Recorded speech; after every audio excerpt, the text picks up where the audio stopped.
Okay, now we are on to the book of Deuteronomy. All right. This is the fifth book in the Bible, and this book wraps up what we call the Torah, the first 5 books of the Bible, the law. So this is Genesis starts these off, and this is the conclusion to a set of 5 books in the Bible. So if you're tracking along with what's been happening in these books, Israel, led by Moses, is now on the cusp of the Promised Land. They can see it. They're standing, and they can see the Jordan River. They can see the Promised Land on the other side. And Moses is the only one left of the generation that went through the Exodus. He's the last one. All the others died in the wilderness. They were delayed in the wilderness because of their sins, so Moses is the last one. And what this book is, you can basically think of it as Moses' farewell address. This is Moses' last. The whole book is made up of just Moses' speeches. That's the whole thing. It's 3 speeches by Moses, his farewell address, and basically what he does is he re-explains the first 4 books. Not so much of Genesis, but a lot of, he basically re-teaches all of the law that's given in Exodus, Leviticus, and Numbers. And it starts even with a recap of what's happened so far. So this is basically Moses saying, remember all this stuff? Let me tell it to you one more time before I die, before you enter the Promised Land. Make sure you've got this. This is a summary of the law. Deuteronomy means second law, right? Yes, and that's exactly what I was going to say. You're good. You're good. That's what the name of the book is. So yeah, it's just a retelling of what we've heard before, Deuteronomy, second law. And just a vague outline of the book. It starts kind of with, he re-explains the 10 Commandments. Then he re-explains all of the minute, smaller laws. Then he ends with kind of blessings and cursings on the people as they go into the land. So here, for our 5 T's, the first T, thesis, here's what I think the main agenda of the book in one sentence. Learn from the past and be even more faithful to God than the generation before you. That is Moses' point. That is what he wants Israel to do. Learn from the past mistakes and be even more faithful to God than those who came before you. We should be pressing forward into more and more faithfulness. That's the goal of this book for the people of Israel and for us as we read it. Right. So there's a couple key themes you'll come across in the book of Deuteronomy. The first theme is God's faithfulness. Throughout all 3 of Moses' speeches and in this kind of beginning part where he recaps what God has done, he's often reminding Israel of God's faithfulness despite all of their failures. It's constant throughout the book. Hey, remember how you failed? And remember how God was faithful anyway? Yeah. Don't fail again. Right. Be faithful. But don't worry, God's still going to be faithful, even when you do fail again. Moses has a very realistic view of Israel in this book where, especially at the end, he's like, guys, don't mess it up. But you are going to mess it up. But God's going to be faithful. So one big theme for Deuteronomy is God is going to be faithful to his people despite their many failures. But to tie into that theme, the other half of it is obedience. This book is basically Moses pleading with the Israelites to actually obey the law. Over and over again. If there was a tone of this book, the tone is, it's encouraging, it's kind of spurring Israel on, and again, almost pleading like, guys, come on, be faithful to these laws. Please be faithful. Right. As he goes through, he's encouraging them to keep the law. So obedience to the law is another big theme throughout the book. And then finally, the book ends with, like I mentioned earlier, blessings and curses. And this is another theme throughout the book, but especially at the end, kind of the result of what's going to happen. If you keep the law, you're going to be blessed. Right. If you don't keep the law, you're going to be cursed. Things are going to go wrong, especially as you enter into the Promised Land. So that's another theme you can watch out for throughout. God's faithful. You need to be obedient. But then what's the result of what happens here? Following the law equals blessing. Not following the law is going to end up in cursing. So those are kind of the really general themes you're going to see throughout the book. And, of course, themes from all the first 4 books of the Bible continue. Really, those themes you could see throughout the whole Torah. Sure. Kind of wrapping it up, you're seeing throughout all 5 books how God is faithful, how people fail. He's still faithful to them, but he still calls them to be obedient. Yeah. And there's consequences for those actions that you take throughout. On to the third T, tips for reading this book. All right. Now, these are... All of these Torah books are pretty long and hard to read. And if you have read the first 4 books of the Bible and then you're getting into Deuteronomy, a lot of repeat territory here. Yeah. So first tip is notice if there's anything different or in what ways Moses kind of emphasizes or de-emphasizes or says in a new way the things you've already read so far. So if you've read all four of the first 4 books, you get to Deuteronomy. Where is Moses kind of changing things or emphasizing things? And some of the ways he emphasizes things are going to set up what happens next in the Bible. So, for example, in this book, this is the only place in the Torah where we have laws for kings. This is the second law. It's repeating all the other laws, but there's new laws in here. Yep. Moses is giving them new directions, and one of those is in Deuteronomy 17, where he gives the people, what happens when you have a king in the land? Well, here's what you should do. That's new in this. So that's something you can watch out for reading Deuteronomy. Where did these king laws come from? So there's other examples of that. That's one example. See if you can find more as you read through. That's good.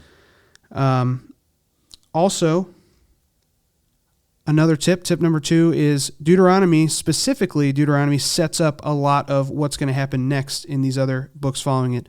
The history books that immediately follow this, Judges, Joshua, Kings, Samuel, those books, sometimes they're called the Deuteronomic history books because they're so similar in like words. Like there's some exact phrases from Deuteronomy that appear throughout these other books. So here's another tip, something to try. Try reading Deuteronomy, and then for your next book, read Jeremiah, who's another book that uses Deuteronomy a lot, and see if you can notice places where he almost verbatim is remembering Deuteronomy. And I'll give you one as an example. In Jeremiah chapter 1, it's when he's talking about his call to be a prophet. It's very similar language to Deuteronomy chapter 18, where Moses is talking about how he's a prophet, future prophets are going to come, you need to listen to them. Jeremiah is explicitly picking up on that from Deuteronomy. So just as an example, try to read Deuteronomy, try to read Jeremiah, and then note, oh, that sounded a lot like what I just read. Now those are 2 long books, so you might you might be like, does that sound like Deuteronomy? It might be hard to remember what you by read. the time you get to it. Yeah, by the time you're at the end of Jeremiah, you're like, what book did I read before this? Exactly. Anyway, that's tip number 2. And then the final tip, and this is going to be similar to what we've talked about in the other books on law, is it kind of has to do with the application, but some of these laws are crazy. You know, you read them and you're like, what is going on? You know, how does this apply to anything? That seems weird. That seems wrong. You know, something to remember when you're reading the law books of the Bible is that these laws were given to the nation of Israel, and so many of them don't apply to us in the same way. They're all fulfilled in Jesus Christ. For example, Jesus fulfills all of the temple, sacrifice laws. We don't sacrifice animals in our service, and that's because Jesus was sacrificed for us. So those laws obviously don't apply to us in the same way. And even a lot of the laws that are like for how Israel should run the country are not going to apply to us exactly in the same way. For example, Deuteronomy 17 about the kings of Israel. We don't have a king, and even if we did have a king, he wouldn't be like copying down Deuteronomy, like he's required to in Deuteronomy 17. So that doesn't apply to us exactly. So how do these apply to us at all? You're going to want to look at the kind of general equity is sometimes what it's called of these laws. The general morality of the laws. It's still God's word. There's a reason he made these laws. What's the moral principle that's coming from these laws? So to again use Deuteronomy 17, the king of Israel is not supposed to gather up wealth for himself because that would cause him to not rely on God. Is there any application of that for leaders today? Probably, yeah. Yeah, it's probably good to have leaders that aren't just amassing wealth for themselves as what their main goal of office is. Right. So these laws do apply to us. It just takes a little bit of work to sometimes figure out exactly how. Some of them will be obvious because they still apply, and the New Testament immediately picks up on them. Those are often called the moral law. The 10 Commandments obviously still apply. Yep. And then there's a lot of laws in the middle there where you're like, oh, how does this apply to my life? So the tip for that is you can apply these. You just got to work a little harder to think about how it generally morally applies today. Yeah. Well, I'll jump in there real quick.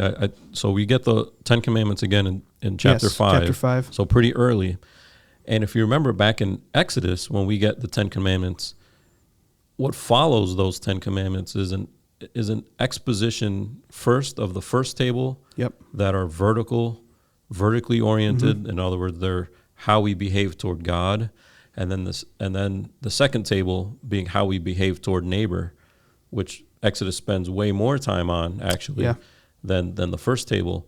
And so as you're reading through Deuteronomy, if you have those categories in mind, the king is supposed to represent God, but the people he rules over are neighbor.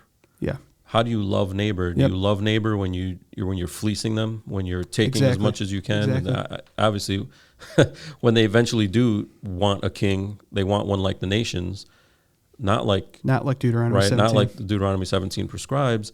And then God tells them that this king is going to take, Yep. and take and take and take. And so that, I think, helps us figure out what is that general equity. Right. If it's underneath either loving God and loving neighbor, that can help us orient ourselves to what we're supposed to be doing with exactly. these. Yeah. So that was tips. So next in our T's is ties to Christ. Mm-hmm. Ties to Christ. And I think there's several specific ones in this book. For example, Deuteronomy chapter 18, verse 15, Moses is telling them prophetically that God is going to raise up for you a prophet like me from among you, and it is to him that you shall listen. Yeah. Now, of course, there are many prophets in the history of Israel that can apply to them. Jeremiah, that's the chapter Jeremiah's like, I've raised you up as a prophet. He remembers that chapter. But the final prophet who comes from among the people that they should listen to is Jesus Christ. So this is a prophecy about Jesus that's picked up on in the New Testament. And then, more generally, how this connects to Christ, not just one specific prophecy of his coming, is that Deuteronomy talks a lot about the heart and how the people's hearts need to be circumcised, how their hearts need to be faithful to God. Specifically in chapter 30, verse 6, it says, The Lord your God will circumcise your heart and the heart of your offspring, so that you will love the Lord your God with all your heart and all your soul, so that you may live. So throughout, Moses is kind of like, you guys need to circumcise your heart. And then in chapter 30, he's like, one day the Lord will do it. The Lord will circumcise your heart. This is another theme from Deuteronomy that gets picked up on throughout the rest of the Bible, especially in the prophets. Jeremiah has this exact same language about the heart. You need a new heart. Ezekiel, similar language about a new heart, circumcise your heart. And of course, this ultimately happens in the New Testament, in the fulfillment where Jesus comes, and then he sends his Holy Spirit to give us a new heart. We have hearts of stone. We can't change our hearts. And it's when Jesus comes and sends his Spirit into us that our hearts are actually changed. He's the one who changes our hearts. Right. So we have in Deuteronomy kind of a hope for the future of, man, one day God is going to do this. We're trying to change our hearts, and it's not working. Yeah. We need God to change our hearts. And that ultimately finally happens in Jesus coming and then sending his Spirit to actually make us born again, change who we are inside. That's something only God can do. And that's a kind of longing that starts all the way back in Deuteronomy that's fulfilled in Jesus in the New Testament. Mm-hmm. Of course, also, Jesus kept the law perfectly. That's another connection to Christ. All these laws you read in Deuteronomy, Jesus kept them perfectly. And if you remember his wilderness temptations, he quotes Deuteronomy. Yes. When Satan is tempting him, where is he quoting from? Deuteronomy. Right. And so we have, if the sheer amount of laws in the first 5 books of the Bible is hard to read through, remember that Jesus Christ fulfilled all of that. He kept it all perfectly, fulfilled all of it, knew it all by heart, could quote the law, and he is the only one of us ever, the only human ever, to perfectly keep all of the laws that we find in Deuteronomy. So lots of ways that Deuteronomy connects ultimately to Christ. Yeah. So finally, just quickly, some takeaways from this book. Like I mentioned earlier, this book is exhorting the people of Israel, follow these laws, please obey the Lord. So we can just take that exhortation for ourselves. Obey the Lord. It's not going to look exactly like Deuteronomy. It's not going to follow these laws exactly, but obey the Lord. And all those blessings and curses that come from obeying or not obeying the Lord, that kind of stuff still happens. If you obey the Lord, things are going to go well. If you disobey the Lord, things are not going to go well. So let Deuteronomy kind of give you a kick in the pants a little bit. Yeah, okay, God is faithful, but I need to obey him. And there's blessings that come from that. Right. And so we can cling to that as we go through. But also, another final takeaway is you read this, you're going to realize, I can't do this. I can't keep all these laws. Right. And so put your hope in Jesus Christ, who did obey these laws.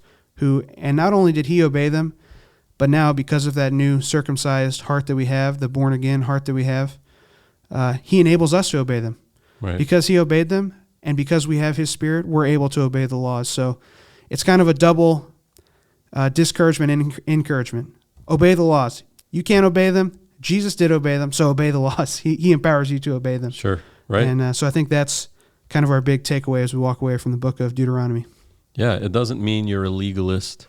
Yeah. It doesn't mean if you're teaching your kid, think of Deuteronomy 6, the Shema, the encouragement to teach this law to our children. You're not training your children to be Pharisees or hypocrites or, so myopically focused on law that they miss the spirit. No, it's inspired, God-breathed words of God that are profitable to us to equip us for every good work. And we do that from our relationship with God. We don't do that so that we can try to get a relationship with God. And that was true with them too. He's he faithful. Rescued them first. Exactly. Then gave them the laws and the blessings and the consequences. He didn't. Deuteronomy didn't come first, and then if you do that right, then comes Exodus. Exactly. It's the other way around. It's always been that way. And I think that's a strong encouragement for us to lean into obedience with, earnestness and diligence. Yeah, that's great.